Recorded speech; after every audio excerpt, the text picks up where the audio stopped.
গর্ভাবস্থায় বাচ্চার ওজন কম থাকা বর্তমানে একটি সমস্যা। অনেক সময় দেখা যায় মায়েরা অনেক জানে না যে কী পরিমাণ খেতে হবে, বা বেশি বেশি ভাত খেয়ে ফেলে, বা বেশি বেশি কার্বোহাইড্রেট টাইপের খাবারগুলো নিয়ে ফেলে, যার কারণে বাচ্চার ওজন কম থাকা বা মায়ের ওজন অতিরিক্ত বেড়ে যাওয়ার একটা প্রবণতা থাকে। যদি কোনো মা অতিরিক্ত কার্বোহাইড্রেট টাইপের খাবার অর্থাৎ ভাত, রুটি বা নাস্তার ক্ষেত্রে বিস্কিট, পাউরুটি বা কেক খেয়ে থাকেন, সেক্ষেত্রে মায়ের ওজন বেড়ে যাওয়ার একটা প্রবণতা থাকে এবং অনেক সময় তাদের গর্ভকালীন জটিলতা আসার প্রবণতা থাকে। দেখা যায় তাদের বাবা মা বা তার ফ্যামিলিতে বা তার যদি আগে থেকে প্রি ডায়াবেটিক থাকার সম্ভাবনা বা ওজন আগে থেকে একটু বৃদ্ধি পেয়ে থাকে, সেক্ষেত্রে তার ওজন আরও বেড়ে যাওয়া বা প্রি ডায়াবেটিক বা ডায়াবেটিক চলে আসারও একটা প্রবণতা থাকে। তখন চেষ্টা করা উচিত মায়ের খাবারে প্রোটিন বহুল এবং গুড ফ্যাট, ভিটামিন, মিনারেলস বহুল খাবারগুলোই বেশি পরিমাণে রাখার জন্য। যেহেতু বাচ্চা গঠন হচ্ছে, বড় হচ্ছে, সেহেতু তার পর্যাপ্ত পরিমাণে প্রোটিন প্রয়োজন, গুড ফ্যাট, ভিটামিন এবং মিনারেলস প্রয়োজন। এগুলো আমরা ফলমূল, শাকসবজি, বাদাম, বীজ জাতীয় খাবার এবং মাছ, মাংস, ডিম, দুধ থেকে পেয়ে যাচ্ছি। মাছ, মাংস, ডিম, দুধের পাশাপাশি অবশ্যই ডাল, বাদাম, বীজ জাতীয় খাবার রাখতে হচ্ছে। এগুলোতে গুড ফ্যাটও পাওয়া যাচ্ছে, প্রোটিনও পাওয়া যাচ্ছে, গুড প্রোটিনটা, যেগুলো বাচ্চা বড় হওয়ার জন্য দায়ী হয়ে থাকে। যদি আমি চিন্তা করি একজন মায়ের সারাদিনে কতটুকু প্রোটিন রাখা উচিত, তাহলে ন্যূনতম 2টা ডিম, প্রত্যেক বেলায় 2 টুকরা মাছ, মাংস, ন্যূনতম 1 গ্লাস দুধ অবশ্যই থাকা উচিত।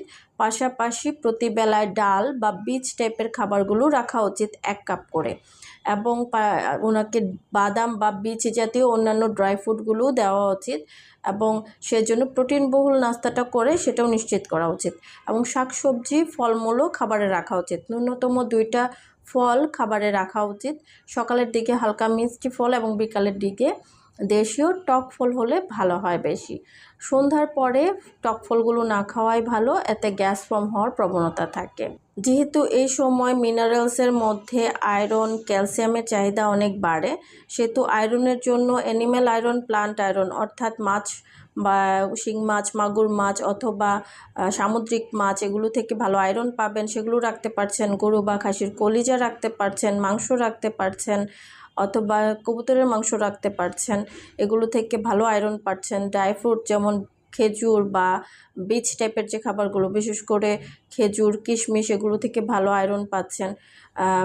তাছাড়া পাচ্ছেন শাক, বিশেষ করে কচু শাক, লাল শাক, পালং শাক, ডাঁটা শাক, ধনে পাতা, পুদিনা পাতা এবং লাল বর্ণের অন্যান্য ফল যেমন পমোগ্রেনেট অর্থাৎ ডালিম বা ড্রাগন ফল অথবা লাল বর্ণের অন্যান্য ফল থেকেও আয়রন পেয়ে যাচ্ছেন। তাছাড়া ডিম, দুধ এবং ছোটো মাছ, এগুলো থেকে পর্যাপ্ত ক্যালসিয়াম পাচ্ছেন। সাজনা পাতা রাখতে পারেন বা শাপলা রাখতে পারছেন, এগুলো থেকে ক্যালসিয়াম ভালো পাওয়া যাচ্ছে। বীজ টাইপের খাবারগুলোতে ক্যালসিয়াম পাওয়া যায়, সো এগুলো রাখতে পারছেন।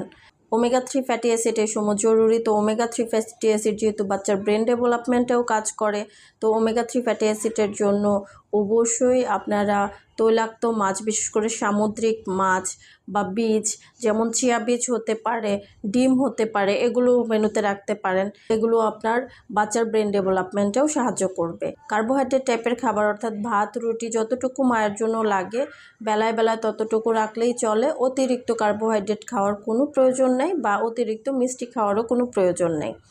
সময় ভেদে যদি কেউ ইচ্ছে হয়ে থাকে সামান্য পরিমাণ খেতে পারে, এতে কোনো সমস্যাও নাই।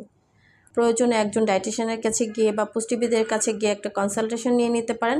প্রেগনেন্সিতে খাবার অনেক ইম্পর্ট্যান্ট, যেহেতু খাবারের উপরে ডিপেন্ড করে বাচ্চার পুষ্টি, নর্মাল ডেলিভারি, ওজন এবং তার পরবর্তীতে রোগ প্রতিরোধ ক্ষমতা কেমন হবে সেটাও, এবং তার ফার্টিলিটি কেমন হবে সেটাও, এবং পরবর্তীতে কোনো বড় ধরনের রোগ হবে কি না সেটাও নির্ভর করে মায়ের খাদ্যাভ্যাস এবং মায়ের অ্যাক্টিভিটিসের উপর।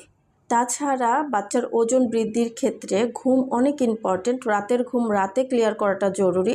অনেক সময় দেখা যায় মারা রাতের দিকে জেগে থাকেন বা ঘুমের আগে মোবাইল দেখেন, সেক্ষেত্রে কিন্তু ঘুমটা ক্লিয়ার হয় না এবং দেখা যায় অনেকের ক্ষেত্রে বারবার পানি খাওয়ার ফলে বারবার ইউরিন পাসের জন্য উঠতে হতে পারে, সেক্ষেত্রেও অনেক সময় ঘুমটা ক্লিয়ার হয় না। ঘুম ক্লিয়ারের জন্য অবশ্যই যদি আপনাদের ঘুম ভাঙে আবার এসে ঘুমিয়ে যেতে হচ্ছে এবং রাতের ঘুম রাতেই ক্লিয়ার করতে হচ্ছে। দিনের ঘুম খুব একটা কাজের থাকে না বাচ্চার ওজন বাড়ার জন্য। তো দিনের ঘুম অর্থাৎ সকাল 6টা-7টার পর থেকে অ্যাকচুয়ালি দিনের ঘুমগুলো বোঝায়। অনেক মায়েরাই দেখা যাচ্ছে রাত 2টা-3টার দিকে ঘুমিয়ে সকাল 10টা পর্যন্ত ঘুমায়। তারা মনে করে যে আমি তো পর্যাপ্ত ঘুমাচ্ছি, বাট তারপরেও বাচ্চার ওজন এবং বাচ্চার হেলথে একটা বড় রকমের প্রভাব বিস্তার করে সেক্ষেত্রে। তো অবশ্যই রাতের ঘুম রাতে ক্লিয়ার করবেন, বিশেষ করে রাত 10টা অথবা 11টায় ঘুমিয়ে যাবেন এবং সকাল 6টা-7টায় উঠে যাবেন। রাতে যেন 7 থেকে 8 ঘন্টা ক্লিয়ার করেন। এক্ষেত্রে বাচ্চার ওজন ঠিক থাকার প্রবণতাটা থাকবে এবং বাচ্চা পুষ্ট হওয়ার প্রবণতা থাকবে। তো খাবারের পাশাপাশি ঘুম এবং সামান্য অ্যাক্টিভিটি অর্থাৎ হাঁটা এই সময়ের জন্য জরুরি। একদম শুয়ে বসে থাকবেন না। আশা করি টিপসগুলো কাজে লাগবে। আজকে এ পর্যন্তই। ধন্যবাদ।